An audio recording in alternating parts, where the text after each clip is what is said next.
اسلام کا جو نہ ختم ہونے والا فتوحات کا سلسلہ ہے، یہ تبھی ختم ہو سکتا ہے جب یہ آپس میں ٹکرا جائے۔ حضرت عثمان کے دور میں مصر کے گورنر نے بربر کے علاقے پر حملہ کیا، مسلمان فوج ہے 20,000 اور کافروں کی فوج ہے 2 لاکھ، اور انہوں نے مسلمان فوج کو گھیرے میں لے لی، چاروں طرف سے وہ دائرے کی صورت میں محیط ہو گئے۔ اب حیران ہو گئے مسلمان کہ کیا کریں، ہم تو بالکل محاصرے میں آ گئے۔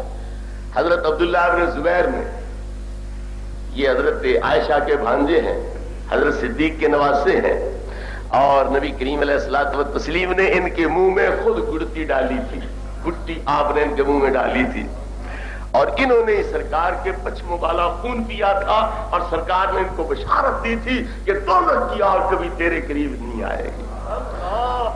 یہ بھی اس جنگ میں شامل تھے۔ انہوں نے دیکھا کہ جو اس جنگ کا کمانڈر ہے عیسائی، وہ اس لشکر کے پیچھے کھڑا ہے اور سواری پر سوار ہے، اور اس کی لوڈیاں مور کے پروں کا سایہ اس کے اوپر کیے ہوئے ہیں، تو اپنے کمانڈر اور مصر کے گورنر سعید ابن عاص سے کہا 2-4 آدمی دے جو میری پشت پر میری محافظت کریں۔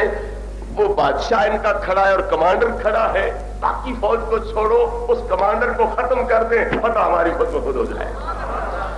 چنانچہ یہ اپنی سواریوں پہ سوار ہوئے، مسلح ہو کر سیدھے اس کی جانب دوڑ پڑے۔ لوگوں نے سمجھا کوئی صلح کے لیے معاہدہ کرنے جا رہے ہیں، وہ جگہ دیتے گئے، آپ پہنچے تو حملہ کر دیا، اسے ختم کر دیا، سارا لشکر بھاگ گیا۔ اس طرح کی فتوحات کا سلسلہ جاری تھا حضرت عثمان کے دور میں۔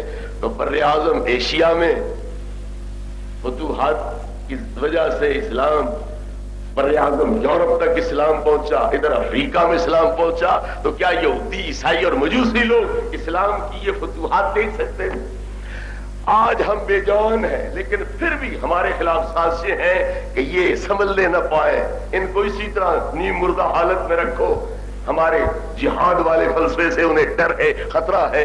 تو جب عملاً جہاد ہو رہا تھا اور فتوحات پہ فتوحات ہو رہی تھی، ملکوں کے ملک فتح ہو رہے تھے، کیا اس وقت ہمارے خلاف کچھ سازش نہیں ہوتی؟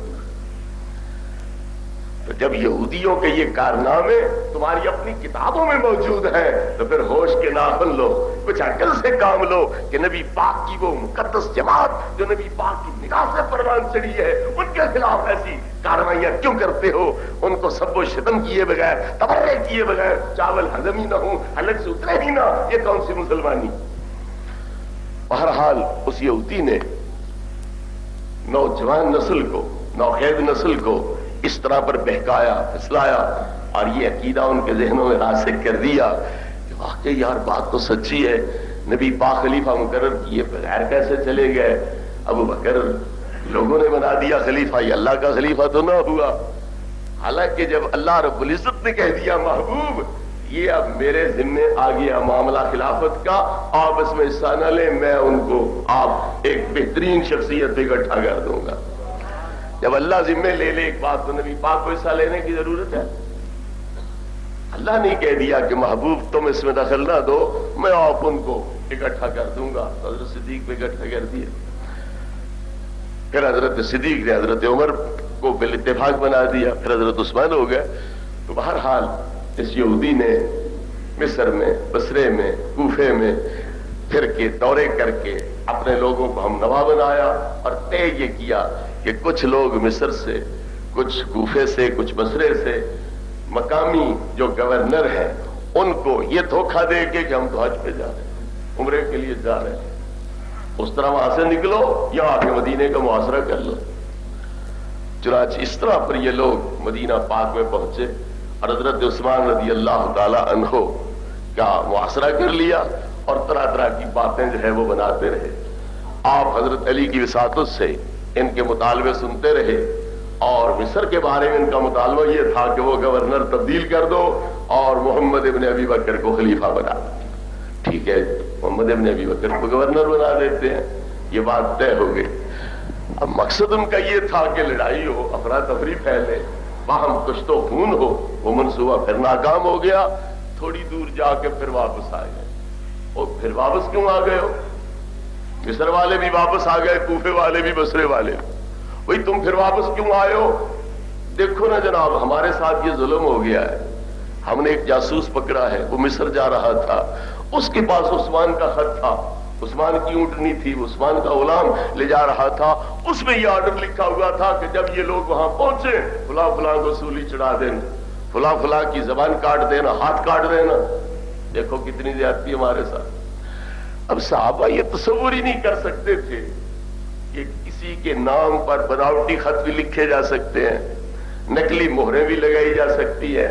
वो साफ दिल लोग थे, सच्चे लोग थे, वो इस तरह के फ्रॉड और हरकत जो है इनका तस्वुर ही नहीं कर सकते थे।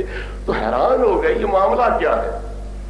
हजरत उस्मान रज़ी अल्लाह तआला अन्हु के पास जब ये बात पहुंची तो आपने कहा खुदा मुझे कोई इल्म नहीं, मैंने न लिखा न लिखवाया, न इस बंदे के जाने का मुझे कोई पता है। कहा मोहर तुम्हारी नहीं लगी, मोहर जैसी मोहर बन सकती है, खत जैसा खत हो सकता है, इसलिए मेरा इसमें कोई दखल नहीं है। अब उन्होंने कहना शुरू कर दिया, अच्छा मरवान हमारे हवाले कर दो। फिर मरवान ने लिखा। आप सोचते हैं कि मैं अपनी जान बचाने के लिए किसी को बिला वजह कुर्बानी का बकरा क्यों बनाऊं? जाहिर है ये लोग उसे मार देंगे। अब मैं अपनी जान तो बचाऊं लेकिन एक बंदे को अपनी जगह कत्ल के लिए पेश कर दूं, ये बिफरा हुआ मजमा है, वो उन्हें कत्ल कर देंगे, तो मैं इस तरह क्यों करूं?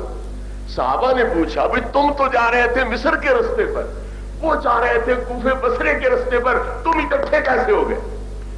तुम सबको पता कैसे चल गया ये साजिश हुई है? और मोहम्मद इब्न अबी बकर और फुला फुला के कत्ल का ऑर्डर मिस्र के गवर्नर को पहुंचा, तुम्हें पता कैसे चल गया? ये तुम्हारी साजिश है, ये तुम्हारा मंसूबा है, तुम फसादी लोग हो। उन्होंने कहा जो भी समझो, बहरहाल हम इस बंदे को खिलाफत की मसनद पर नहीं बैठने दे। अब ये 18,000 की तादाद है। इन्होंने जब दोबारा वापस आए तो कहा जो अपनी खैर चाहते हैं वो अपने घरों में दाखिल हो जाएं, हथियार डाल दें, वरना हम तुम्हारे खिलाफ कार्रवाई करेंगे। तो 18,000 के इस लश्कर के खिलाफ कार्रवाई करना ये उनके बस की बात न थी, जो मदीना में बचे हुए हजरात थे। और ये तसव्वुर भी नहीं हो सकता था कि मामला इतना आगे चला जाएगा। तो इस तरह पर वो हजरात हथियार उठाने से अपने आप को कासिर समझने लगे, जो हजरत उस्मान के हमनवा थे और सहाबा थे और मकामी तौर पर मौजूद थे। इन्होंने फिर हजरत उस्मान रज़ी अल्लाह अन्हु का मस्जिद में आना बंद किया, घर पे उनको महसूर कर दिया। हजरत उस्मान ने कहा कि ये वो मस्जिद है जिसको मैंने अपने पैसों से तैयार किया। अगली मस्जिद शहीद करके आपने मुनक्कश पत्थरों के साथ उसके सुतून खड़े किए और उसे पुख्ता बनाया, उसमें तौसीह की और फरमाया पीरे रिदवान वो है जिसको मैंने अपने पैसों से खरीद के मुसलमानों के लिए वक्फ किया, तुम अब उसका पानी तक मुझे नहीं पीने देते। इन्होंने कहा बस एक ही बात है, अपने आप को खिलाफत से अलग कर लो, ठीक, वरना कुछ भी नहीं हो सकता। हजरत उस्मान रज़ी अल्लाह अन्हु ने कहा कि मेरे नबी पाक का मुझे हुक्म है, इन्नल्लाह युकम्मिसुका कमीसन, अल्लाह तुम्हें एक कमीज पहनाएगा, लोग उसके उतरवाने के लिए कोशिश करेंगे, अगर तू वो कमीज उतार देगा तो जन्नत की खुशबू भी नहीं सूंघ सकेगा।